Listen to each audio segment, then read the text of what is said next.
अस्सलाम वालेकुम guys, I am Asnad Umar, your chemistry instructor. और आज हमारा टॉपिक है एक्टिव मास। डियर स्टूडेंट्स, हमने चैप्टर नंबर 7 स्टार्ट किया है, इक्विलिब्रियम, जिसमें हमने इक्विलिब्रियम पढ़ा, रिवर्सिबल रिएक्शन पढ़ा है हमने।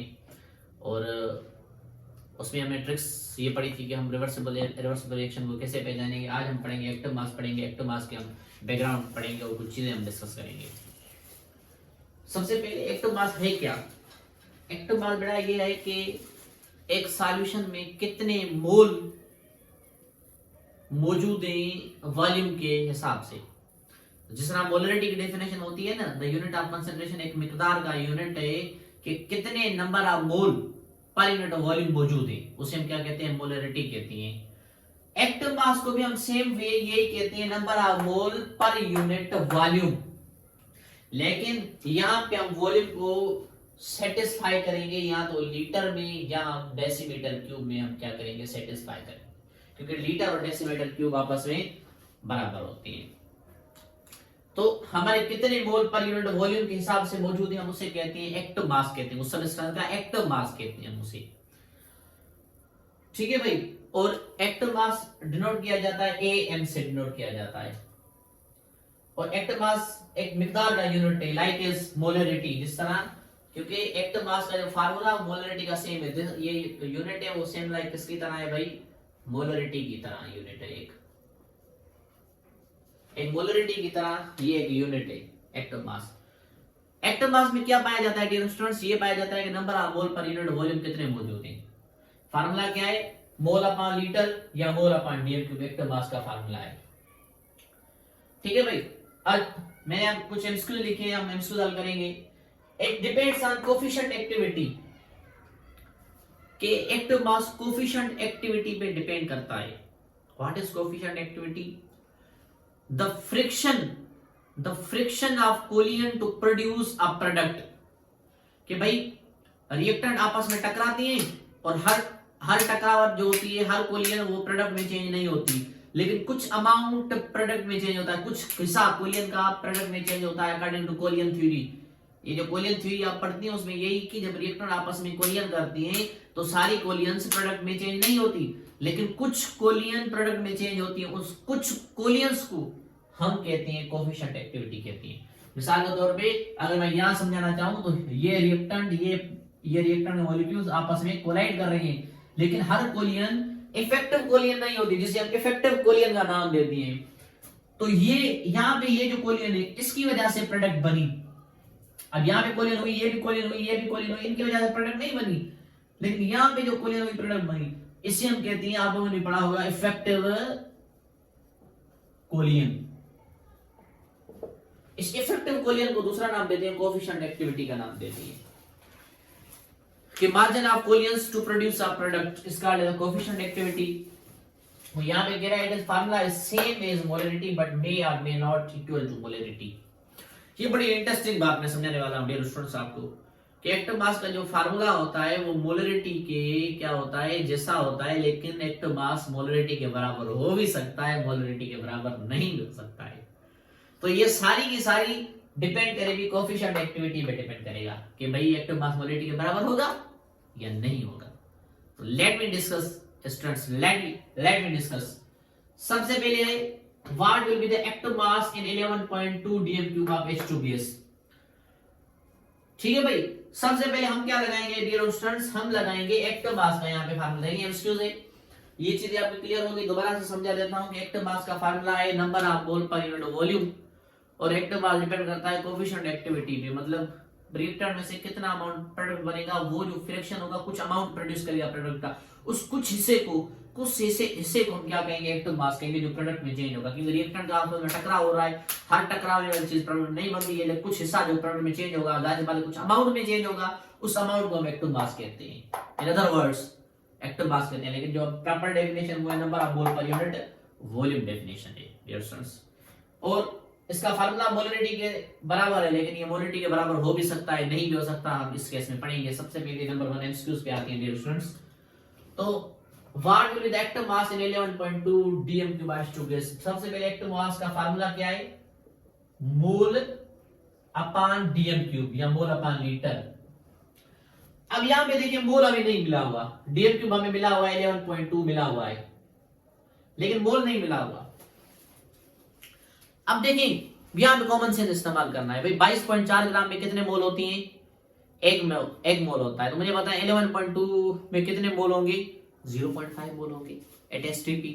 भाई मुझे बताएं 22.4 में कितने मोल होती हैं? एक मोल होता है। तो मुझे आप लोग बताएं 11.2 में कितने मोल होंगे? 0.5 होंगे। तो यहाँ पे हम कॉमन सेंस के लिए रखेंगे 0.5 मोल, क्योंकि हमें डेटा में मोल मेंशन नहीं है। तो हम क्या करेंगे, खुद ब खुद ये डेटा बना लेंगे, खुद ब खुद ये डेटा क्लियर कर देंगे। अब क्या है, हम इसको ऊपर नीचे करेंगे तो हमारा आंसर आ जाएगा। Let me try on calculator, इसका जवाब क्या आता है डियर स्टूडेंट्स। अब थोड़ा वेट करें, इसका जवाब निकालते हैं। तो करना क्या है भाई, हमें 0.5 को डिवाइड करना है 11.2 के साथ। तो यहाँ पे जवाब आ रहा है 0.04 जवाब आ रहा है। क्या 0.04 मौजूद है यहाँ पे? 0.04 नहीं मौजूद है, इसका मतलब यहाँ पे ऑप्शन होगा नन ऑफ दीज ऑप्शन होगा। ठीक है भाई, तो यहाँ पे 0.0 मौजूद नहीं है, तो ऑप्शन क्या होगा हमारा? ऑप्शन हमारा होगा नन ऑफ दीज ऑप्शन होगा। ठीक है भाई, तो आती है इस नेक्स्ट एमसीक्यूज में, which of the following is ideal reaction. Ideal reaction बेटा वो रिएक्शन होता है जिसमें मोलरिटी और एक्टिव मास आपस में बराबर होती हैं। Ideal reaction is type of reaction in which molarity is equals to active mass. Active mass और मोलरिटी आपस में बराबर होती हैं। कौन सी रिएक्शन होती हैं? सबसे पहले जब रिएक्शन में आपकी सारा का सारा रिएक्शन आपका डाइल्यूट हो, सारा का सारा रिएक्शन डाइल्यूट हो, वो रिएक्शन आपका आइडियल होता है। वहां पे मोलरिटी और एक्टिव मास आपस में बराबर होता है। लेकिन जहां पर आपका रिएक्शन क्या हो, कंसंट्रेटेड होगा, कंसंट्रेटेड होगा तो वहां पे आपकी मोलरिटी ज्यादा होगी, एक्टिव मास कम होगा। जब रिएक्शन डाइल्यूट होता है तो active mass is equals to molarity, क्योंकि हम एक्टिव मास जो पढ़ते हैं ना लॉ ऑफ मास एक्शन में, वो डाइल्यूट सॉल्यूशन के लिए पढ़ते हैं। याद रखें, लेट आई टेल यू कि भाई हम उनमें क्या करते हैं, डाइल्यूट सॉल्यूशन के लिए पढ़ते हैं। वहां पे हम क्या कहते हैं भाई, एक्टिव मास मोलरिटी हम कहते हैं। जहां पर मैं कहूं ना एक्टिव मास को मोलरिटी, इसका मतलब मैं आइडियल सॉल्यूशन की बात कर रहा हूं, यहाँ पे डाइल्यूट सॉल्यूशन की बात कर रहा हूं। ठीक है भाई, एक तो ये पॉइंट है। वहां पे कंसंट्रेटेड चीज यूज होगी तो वहां पे एक्टिव मास कभी भी मोलरिटी के बराबर नहीं होगा। एक पॉइंट तो ये हो गई। दूसरी पॉइंट ये हो गई कि आपके रिएक्शन में अगर प्योर सॉलिड या प्योर लिक्विड मौजूद है, आपके रिएक्शन में प्योर लिक्विड या प्योर सॉलिड मौजूद है, लेकिन रिएक्शन डाइल्यूट है और प्योर लिक्विड या प्योर सॉलिड भी मौजूद है, तो वहां पे भी आपका active mass is equals to क्या होगा? मोलरिटी होगा। तो ये कुछ चीजें हमने याद रखनी है डियर स्टूडेंट्स। उसके बाद हमें आगे चलना है।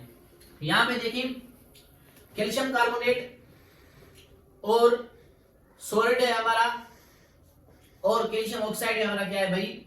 सॉलिड है हमारा। ठीक है भाई, मैंने क्या कहा, जब सॉलिड या प्योर, अब कैल्शियम कार्बोनेट प्योर सॉलिड है, कैल्शियम ऑक्साइड भी प्योर सॉलिड है, लेकिन कार्बन डाइऑक्साइड क्या है? हमारी गैस है। जहां रिएक्शन में प्योर सॉलिड, प्योर लिक्विड या प्योर सॉलिड इस्तेमाल होगा, सॉल्यूशन डाइल्यूट होगा, वहां पे एक्टिव मास बराबर होगा मोलरिटी का। मतलब ए रिएक्शन में हमारा एक्टिव मास बराबर है मोलरिटी के। आई बी में क्या हो रहा है कि यहाँ पे वाटर रिमूव हो रहा है प्रोडक्ट में से। यहाँ पे देखिए अल्कोहल के पास क्या है, यहाँ पे अल्कोहल है ये, और अल्कोहल में से क्या बन रहा है? अल्कीन बन रहा है। और अल्कोहल में से अल्कीन कौन बना सकता है? रिएजेंट, वो कंसंट्रेटेड सल्फ्यूरिक एसिड इस्तेमाल होता है यहाँ पे। अब मैंने क्या कहा, जहां पे रिएक्शन आपका कंसंट्रेटेड होगा, वहां पे एक्टिव मास कभी भी प्रोडक्ट के मोलरिटी के बराबर नहीं होगा। सो इस रिएक्शन में क्या है कि अल्कोहल किसके बराबर है? यहाँ पे रिएक्शन में कंसंट्रेटेड H2SO4 इस्तेमाल हो रहा है। इस वजह से इस रिएक्शन में क्या है भाई, यहाँ पे एक्टिव मास मोलरिटी के बराबर नहीं है डियर स्टूडेंट्स। आते हैं नीचे एमसीक्यूज पे। यहाँ पे देखिए अल्कोहल इस्तेमाल हो रहा है, मतलब लिक्विड, प्योर अल्कोहल लिक्विड होता है, और कार्बोजाइलिक भी प्योर लिक्विड्स होती हैं और डाइल्यूट होती हैं, आपको पता है। ईस्टर भी अमूमन आपको लिक्विड फॉर्म में मिल जाता है, और यहाँ पे ये देखिए वाटर में आपको लिक्विड, ये सारे के सारे अपनी प्योर फॉर्म में मौजूद हैं। जिस रिएक्शन में प्योर सॉलिड प्योर लिक्विड होगा, उस रिएक्शन में active mass equals to molarity होगा। तो इसका मतलब ए में भी मोलरिटी के बराबर है एक्टिव मास, सी में भी है। सिर्फ और सिर्फ बी में नहीं है, तो यहाँ पे हम ऑप्शन टिक करेंगे, एक्सेप्ट बी टिक करेंगे यहाँ पे। ठीक है डियर स्टूडेंट्स, सो दो एमसीक्यूज हमारे हो गए। आते हैं तीसरे एमसीक्यूज पे। In which of the following case molarity equals to active mass. जहां पर कहेंगे ना एक्टिव मास बराबर होता है मोलरिटी, मैंने रिएक्शन बताई, वहां पे ये जो कोफिशिएंट एक्टिविटी है वो 1 के बराबर होनी चाहिए। जब कोफिशिएंट एक्टिविटी 1 के बराबर होगी ना, 1 के बराबर, इसका मतलब क्या है कि एक्टिव मास आपका मोलरिटी के बराबर है। ठीक है भाई, इस केस में ये active mass is equals to molarity है। जब कोफिशिएंट एक्टिविटी आपकी 1 से ज्यादा होगी, इसका मतलब क्या है कि मोलरिटी आपकी एक्टिव मास से क्या है, ज्यादा है। और जब आपकी कोफिशिएंट एक्टिविटी 1 से कम होगी तो एक्टिव मास ज्यादा है, लेकिन एक्टिव मास ज्यादा नहीं होता है, हम कह सकते हैं एक्टिव मास ज्यादा होगा मोलरिटी, लेकिन होता नहीं है इस केस में। तो 3 एमसीक्यू हमारे हो गए। आते हैं एमसीक्यू नंबर 4 पे, इन विच सॉल्यूशन एक्टिव मास अप्लाइड। अभी मैंने आपको कहा कि एक्टिव मास सिर्फ डाइल्यूट सॉल्यूशन पे अप्लाई होता है, जहां पे सॉल्यूशन डाइल्यूट होगा वहां पे एक्टिव मास अप्लाई होगा। तो यहां पे कौन सा सॉल्यूशन होगा भाई, डाइल्यूट सॉल्यूशन होगा। नंबर 5 नंबर एमसीक्यू में ये कह रहा है what will be the active mass in 10 gram of CO2 at STP। कि भाई एक्टिव मास क्या होगा, यहां पे हम फार्मूला इस्तेमाल करेंगे। फार्मूला क्या है एक्टिव मास का भाई, कि एक्टिव मास बराबर होता है मोल अपान डीएम क्यूब। यहां पे मोल हम निकालेंगे, 10 ग्राम कार्बन 10 ग्राम मौजूद है और कार्बन डाइऑक्साइड मास है 44 ग्राम।